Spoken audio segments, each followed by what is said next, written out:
On passe à notre bloc entrevue. Ben, cette fois-ci, c'est la chronique du vendredi. On va rejoindre notre chroniqueur, Sébastien Ouellette. Bonjour. Salut Guylain, comment ça va? Ça va bien, toi aussi? Passé une belle semaine? Une grosse semaine. Une Oui. très grosse semaine. Ça a Oui, travaillé oui, fort. Ça a travaillé fort. oui. Oui, puis tu sais, en novembre, hein, on change d'heure, les journées sont très, très raccourcies.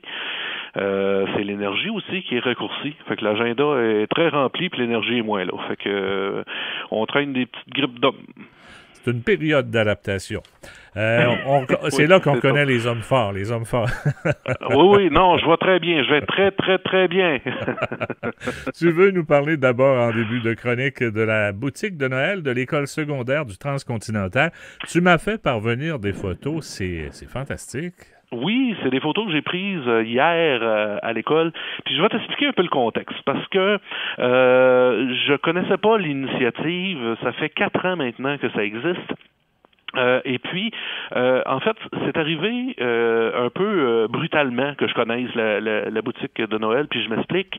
Il y a dans mes fonctions d'agent de développement pour la Corporation de développement économique du Transcontinental, ben, je travaille avec 4 municipalités. Et dans chacune de ces municipalités-là, il y a comme une publication municipale.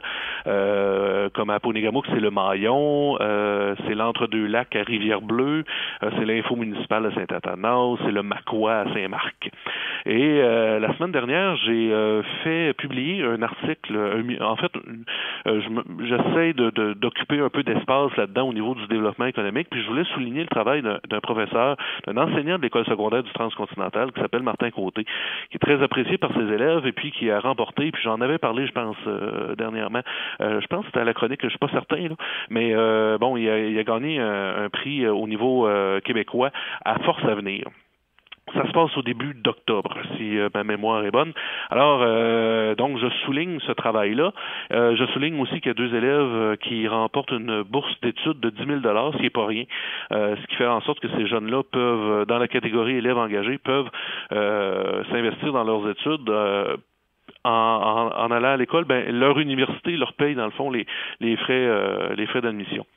Donc, je fais ça, sauf que je fais pas d'erreur dans l'information que je transmets, sauf que j'oublie un grand pan de l'histoire qui mène à ces prix-là, puis aussi l'importance qu'a eu l'événement du gala de Force Avenir, parce que il y a plusieurs jeunes qui sont montés là-bas, qui sont montés à l'Université Laval pour recevoir à tout le moins une mention, parce qu'ils ont réussi à avoir la médaille, puis je pense que je l'ai envoyé par photo, la médaille de bronze et la médaille d'argent, parce que c'est un peu comme ça que ça fonctionne.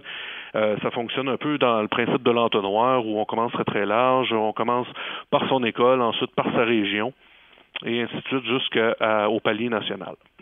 Donc, la professeure qui est responsable de ce projet-là, de boutique de Noël, qui s'appelle Diane Bouchard, elle m'a contacté. Évidemment, elle n'était pas très contente que j'ai pas fait mention de tout ça. Et puis, ben, j'aurais pu pleurer en petite boule dans mon coin. Ah oui. Ou me saisir l'occasion d'aller à l'école, de rencontrer Madame Bouchard, de voir à quoi consiste la boutique de Noël et tout et tout. Alors, je suis allé sur place, j'ai constaté le travail magnifique que les jeunes font là-bas de leurs mains. C'est des jeunes, il y en a il y a une quinzaine de jeunes qui travaillent là-dessus. C'est des jeunes qui sont en FPT et FMS. Dans le fond, c'est formation à la préparation au marché du travail ou la formation au marché du travail, mais semi-spécialisée.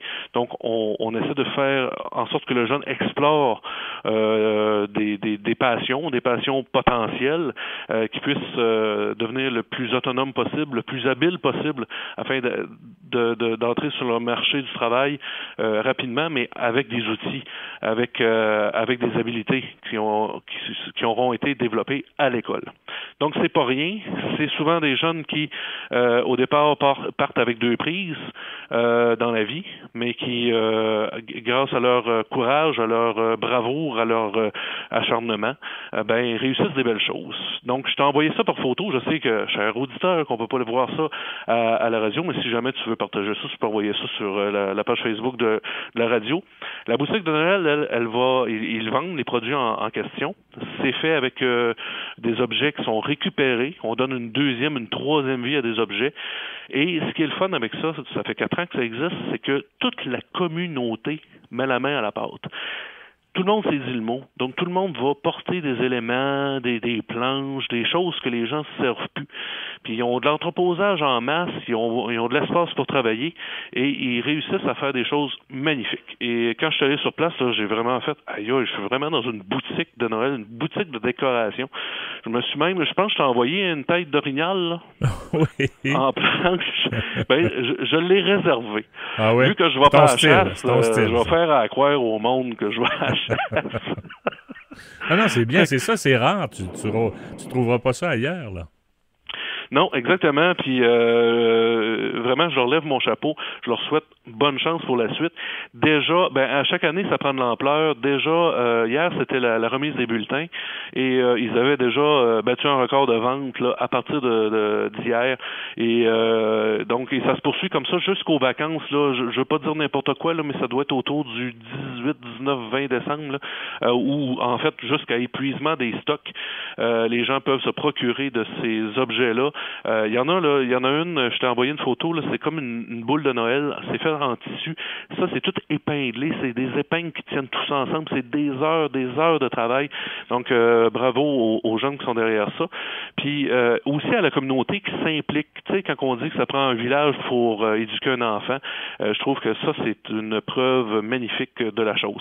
Ça m'a permis aussi de me faire un contact au niveau de l'information, parce que, étant donné que j'avais une information approximative, je me suis dit, ça prend quelqu'un qui vient à moi, qui me procure le plus d'informations possible par rapport aux initiatives de l'école secondaire.